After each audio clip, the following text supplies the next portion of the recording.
can't store the food, and only some refrigerators are working, and they're working some parts of the day, not all the time. So it's a matter of survival, and everyone is coming together because they know that it's much easier to survive as a part of something rather than being there in the artificial, in our case, wilderness on their own. So worst case scenario, we're just gonna be really close with our neighbors and with those who are close to us. It's how the situation dictates.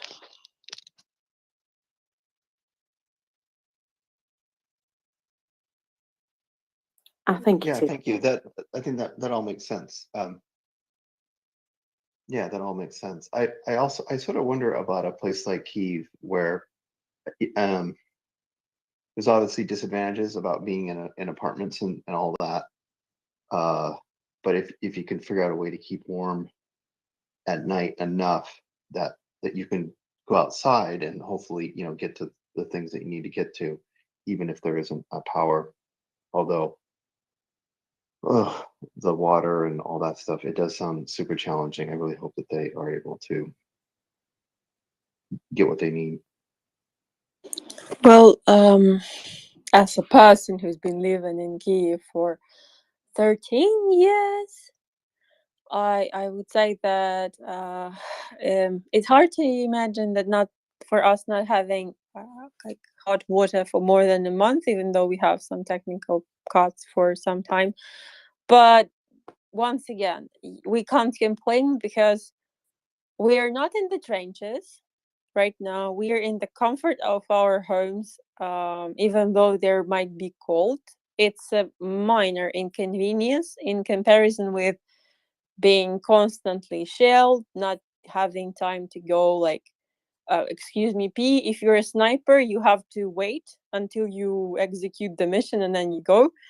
And there's mud everywhere because that's Ukraine and our soil is very special, not only in terms of fertility, but also in terms of how it's like a quicksand, but much worse. And you don't have a way to shower in even in the cold water because you don't have water whatsoever, and god knows when you're gonna go to the next settlement.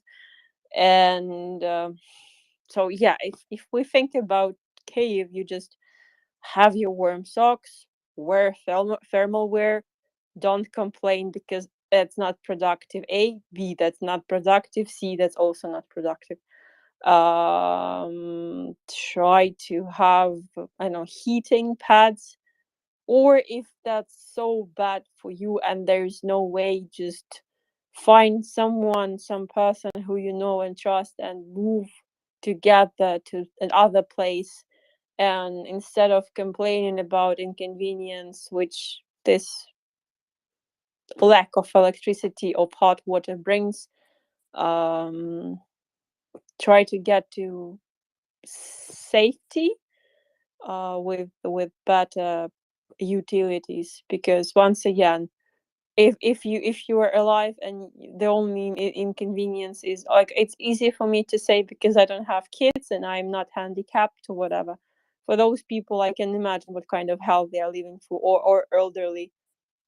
I'm pretty sure you've seen the videos of a granny who lives really close to the front line, and she really doesn't want to leave because she has nothing left, and that's the only place she feels like home, and she'd rather die there than move anywhere. So I'm not that person, so I can't tell for them.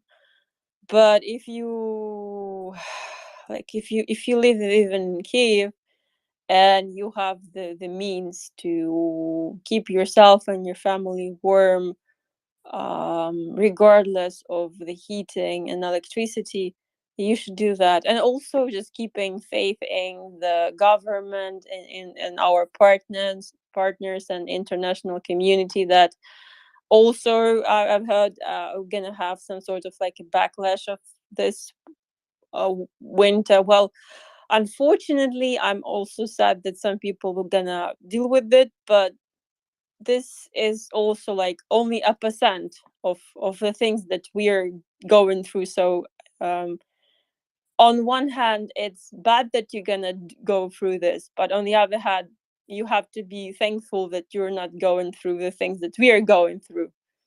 So we hope you will be, you know, understandable. And yeah, it's a very complicated thing to have a discussion on. That's just, let's see how winter goes. Well, you know, I mean, here in America, like we're fine. We're totally fine. And I just have a lot of respect for your country, you and your countrymen.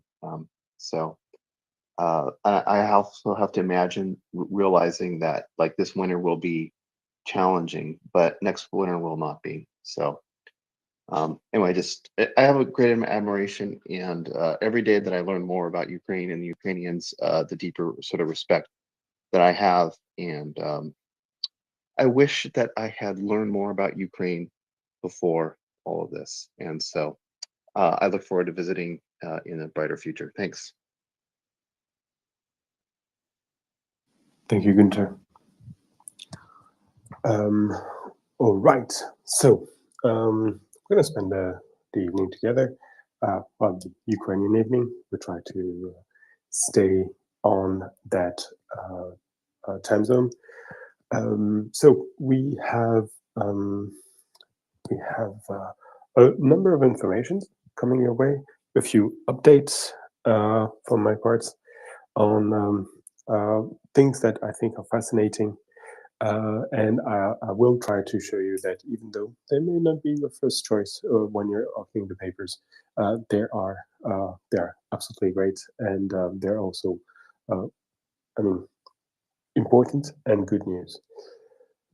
In the meantime, if you can retweet and relay the space, that would be enormously appreciated. Don't like we always ask it. But in this case, it's particularly important.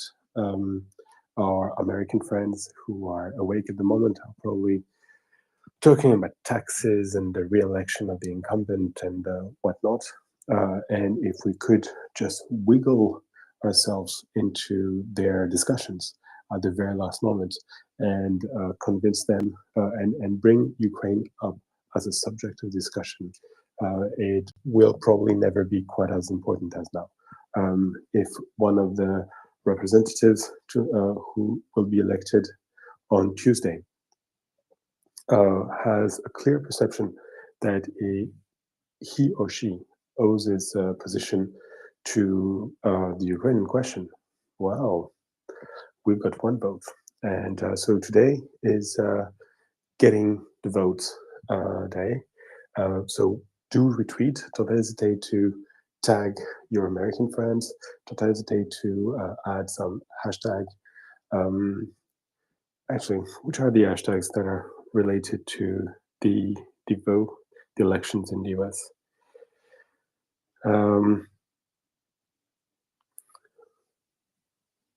Vote to protect your rights. No, yeah, well, that doesn't do it, right?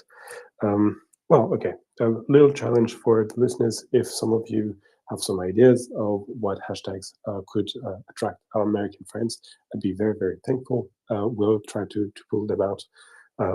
Some of them, some of the news we have for them are very important to be heard. And yeah, that's how democracy works. At the end of the day, there's a bit of sausage making, but that's a good thing. We have Bayonada with us, and when it comes to sausage, you know, the Germans are peerless. Günther, you're in the US. Before I give you the floor for the questions, for your question or your comment, what do you think should be the hashtag? What can capture the debate in the US of A?